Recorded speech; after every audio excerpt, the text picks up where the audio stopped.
ready now for Jesse Phelps. Jesse is going to talk a little bit about what a workflow might look like. Jesse is head of IT for a company here in town called Marcone. They have a huge network of warehouses where they supply parts for things like dishwashers and appliances and things like that. He's got an additive manufacturing background from school, and so he's going to talk about what it might look like to change to a digital supply chain. So what happens if you start changing, replacing all of these warehouses and all these things out there with things, where you've got the ability to customize it in the last mile. So that's what we're going to talk about next. Jesse is an SIU graduate, I believe. Also did some additive and 3D printing over there while he was there. He is now with a company called Marcone. As I mentioned earlier, warehouses, spare parts for appliances and consumer products and things like that. And he's now the head of IT for that. Jesse and I had a conversation and we talked about how, as this 3D printing thing happens, and if you can start printing things at your desk or things like that, what does that mean? And so it means some interesting things for businesses, and it means some interesting things for consumers. And what's really going on is we're kind of see the blurring here, because product development used to all happen in an organization, and that was something that people paid a lot of money for. Well, as this happens, the reason you spent all that money on product development was because it was still cheaper than the tooling cost of making something.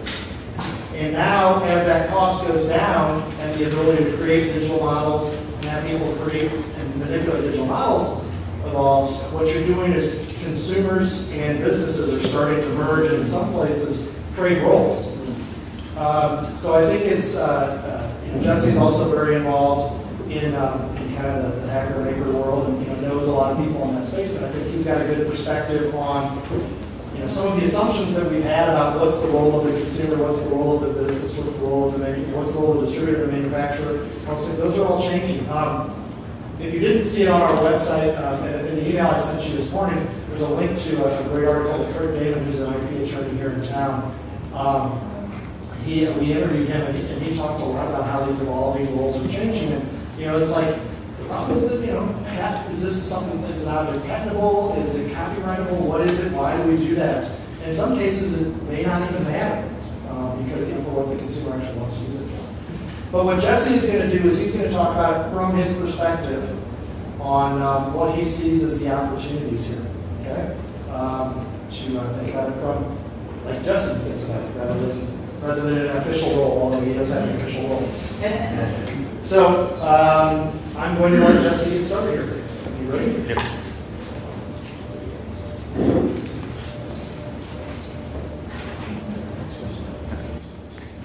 All right, so we really talked about how your business will survive. And I think the answer to that is you'll evolve or you'll die. The RIAA fought music downloads, and today that's mainstream. The MPAA and broadcasters are fighting this now as well, and they're kind of losing that battle. Hulu is their option. Netflix and Amazon now have their own original series to compete against them. And Louis C.K. has actually gone out and introduced a $5 digital access to some of his comedy specials, and that was very successful. This same thing is likely to happen to physical objects. So how will manufacturing change? Capital is no longer an obstacle, basically. Now your customer is your manufacturer if they can print these things themselves. They can also be your competitor, and they can be your partner. Intellectual property is really what will hold all the value. The items themselves will no longer. And you are your own barrier to entry. If you have the means to produce this, you decide you want to design and create, you can. This is going to be a major disruption in the marketplace because consumers now control the means of production. They are not subject to other people having the capital to invest to actually do the production themselves. Open source objects are going to compete against everybody. We've seen this in the software space where we have collaborative community development, continual improvement, and you make minor changes. This may actually end the cyclical consumption society that we have, where you don't have to go replace everything every year because the production world has held back the improvements so that you have to buy a new one. So let's look at some real-world applications today that we have. In appliances, this is a clutch on a blender. This is a high failure part. You print your own, no cost, basically. The other piece here is a dishwasher rack that holds the wheel in place. And this is an agitator dog and washing machine. All these parts, there are models available online today to get and download and build. In the automotive space, you can have the fins in your car for the vents. They break, just print a new one, no big deal. And as you already saw, the Irby is a car. The whole thing is printed. Weapons are actually going to be a problem now as well. I'm sure everybody's already known. Knives are obvious, especially when we talk about the surgical equipment to be made. Well, obviously you can make a blade then. And just this last week, the first functioning gun was printed. Everything is plastic except the actual firing pin. So we'll have to deal with that. Now tools can also be printed. This is really useful for space travel, actually. They can set up a printer with the raw materials, and if they need a new wrench or a screwdriver, simply design the model, print it out, and you have it. The supply chain is going to, Supply chain will actually look like this. There's actually a company out there called Dreambox, and they're basically building a red box with a 3D printer in it. And you'll go onto their website, upload your model, they'll print it, they send you a text message when it's done, you go by, pick it up. Their initial target for this is college campuses. They actually have one on Berkeley now, I believe, that's available for access. But imagine Best Buy or any other stores that basically their industries are dying, and you'll have these instead to be able to go buy it until such point that it is on your own desk at your house. So the next level of 3D printing, actually some of this is kind of behind already when we look at the presentation earlier. Electronics are difficult to do today at the home scale, but there are people who have some success now where they're actually printing out the substrate and then printing the electronic paths on the board themselves. And metal is actually being worked on as well. There's another company called Z-Corp, and they actually use a laser-based system to melt the metal and do the additive manufacturing process with that. Dentistry in the medical space, this is live today. Use a wand. 3M has one, so there are other companies that max out the tooth, and then you can print out whatever you need in terms of like crowns and different molds that you would have to make. And again, that was already addressed earlier. Printing human organs may actually become possible. They're taking the heart from pigs today and cleaning off all of the cells, and they're left with a cartilage scaffold. And then they can actually print the stem cells onto it from a person and basically reproduce a heart for that individual with their own cell surface markers, so it will decrease odds of rejection and all of that. And printed skin is actually being done in a lab as well. They're printing skin that will replace skin grafting processes. Imagine in third world countries where individuals today have a hard time getting access to medical treatment, being able to do this type of stuff from Doctors Without Borders. They're right there, they can do this. So some of the side effects, decreased pollution. Trucking, shipping, air freight, these things are basically going to decrease and go away because you can do it all right where you are. Third world countries will see major improvements in their quality of life and access to modern conveniences. And recycling at home will actually be possible. If you make a product, especially toys for kids, Legos, these kind of things, melt them down and make a new thing instead of buying the new product all the time. So in third world countries today, you have some braces that have been made and splints, and also eyeglasses. They print out an eyeglass surface and put a piece of plastic in there and actually use water to distort the shape of the plastic, and that changes how the lens refracts the light. So how do you survive? Your products aren't what you sell, you are. Your designs, your thoughts, your creativity is what people really care about. Your customers want you to make great stuff, and they will reward you for that. Here's a hint. Let people subscribe to your products. Don't sell individual products the way that we have in the past. This is what we're doing today with music. iTunes, with movies, Netflix and Amazon, TV, you've got Hulu out there. These are subscription services where you're subscribing to the library of content that these people have created. These people in this case are corporations, but you as individuals will do the same thing. And you sell your services as your creator, not the creations themselves. And release upgrades to these.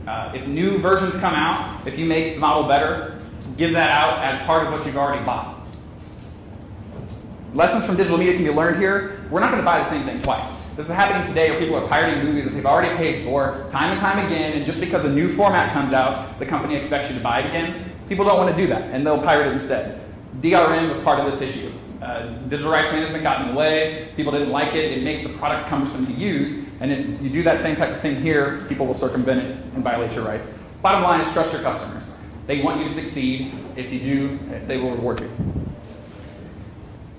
Partner with your subscribers to social media, vote on new features, they'll submit designs, they'll help you improve, they'll make modifications, suggest improvements. Things that you hadn't thought of will make your product better because your users have used it in a way you didn't expect them to. And focus on your vision. Share your goals with your subscribers, make the world a better place, and we will want you to win.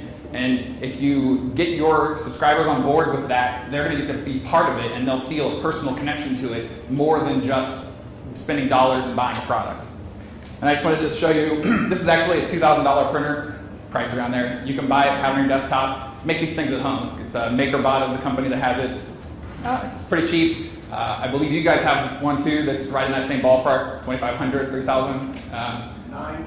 Okay. So I'm going to get this one. So these things are all available today. You can do it, and it'll really revolutionize the consumer market where you become the producer yourself.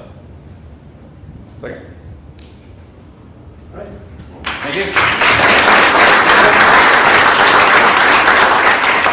So one of the things, Jesse, I think is, I wanted to tee up a little bit of discussion. So one of the things that's hard is, the whole sharing kind of things, so like Napster and all the music stuff. I mean, that's really a cultural thing. So it's, if you're not part of that culture, it can be hard to understand how that translates. So let's just take it, put me on the spot. Let's just take, so your day job.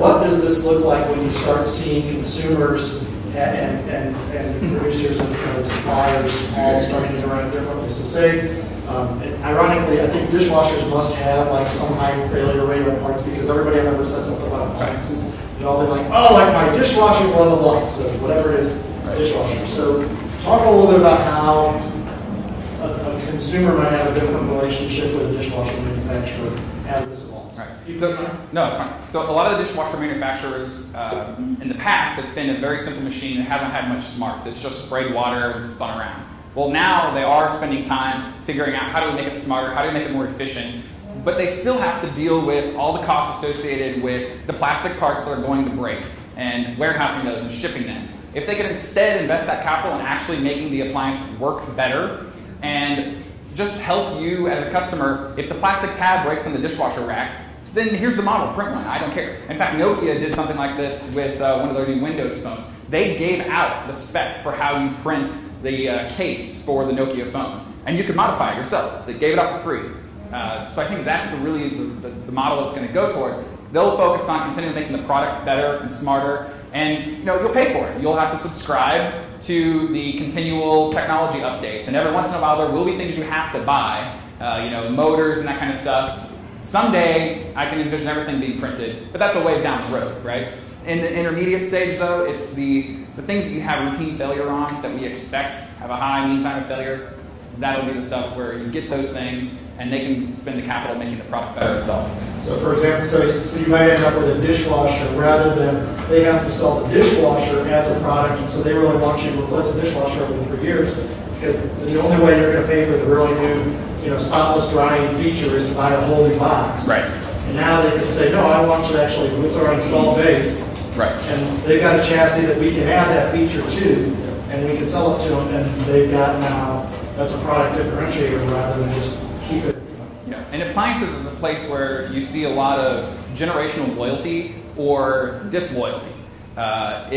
If your parents had a great experience with Whirlpool products and that's all they ever bought, then the next generation will stay in that same relationship until something catastrophic occurs. Well, if you can build that loyalty with them, that we're going to continue to take care of the product and make it better and work with you, and yeah, you're going to pay for it, and customers are not averse to paying. It's just they want to feel like they're actually getting something for what they're paying for. And when you buy a washing machine that bills itself out as being awesome and energy efficient and all that, and it fails to meet that, and they say, yeah, that model was bad, you have to buy the entire new one, that makes everybody feel unhappy. They feel like they got cheated. But if it's, yeah, we fixed the problem, here's the patch, or here's the piece that you have to change, or just change this one little part, that makes a world of difference in what the consumer expectations are. Being exposed to the appliance manufacturers, do they have a stance, or have they localized a stance for modification of their parts? I know Sony is notorious for, no, you have to buy Sony parts, and that's the only way to get it. I mean, do appliance manufacturers vocalize what their stance is on their parts?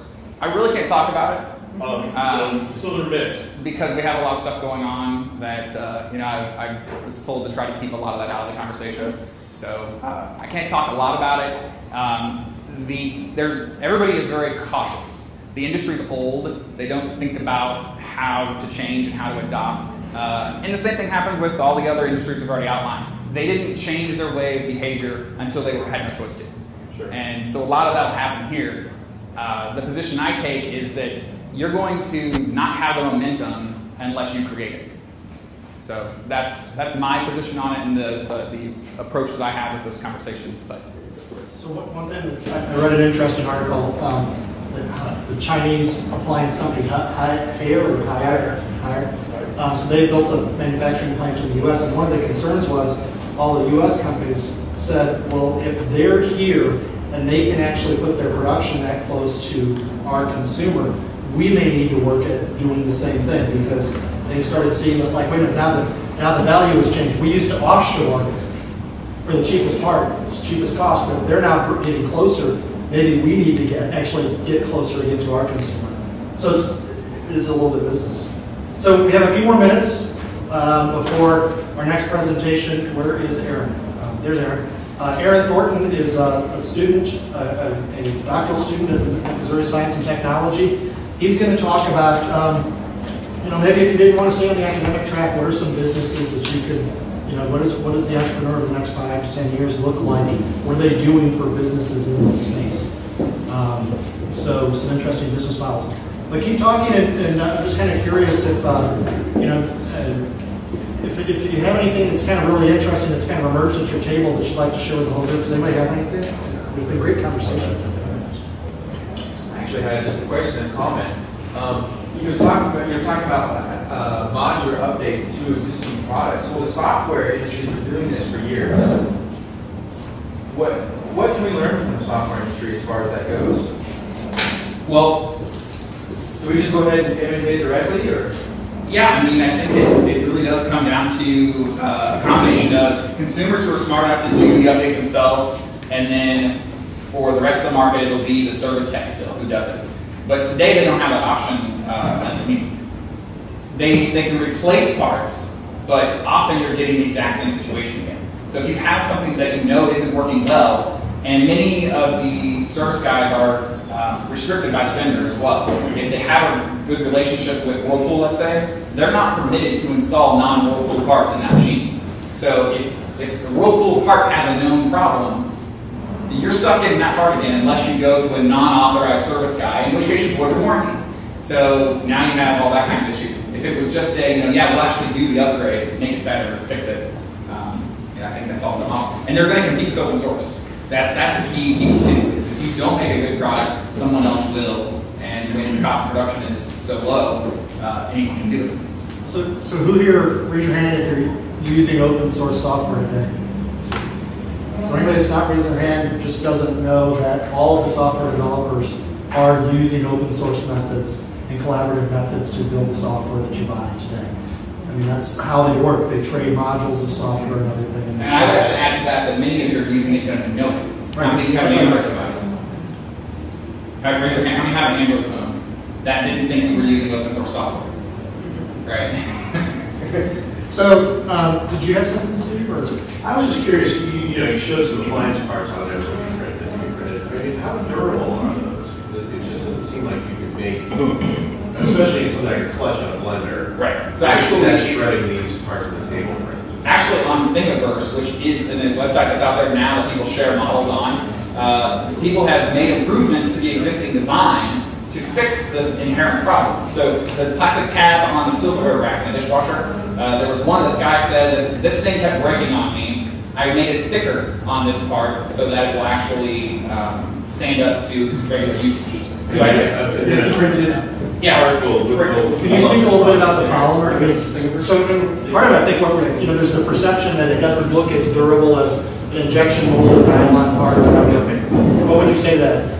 The resolution and everything is in the eye of the beholder, but truly, on a general scale, macro scale, 60 to 70% of injection molded strength would be traditional. But again, that's what I try to highlight is what they call DFAM, design for additive manufacturing.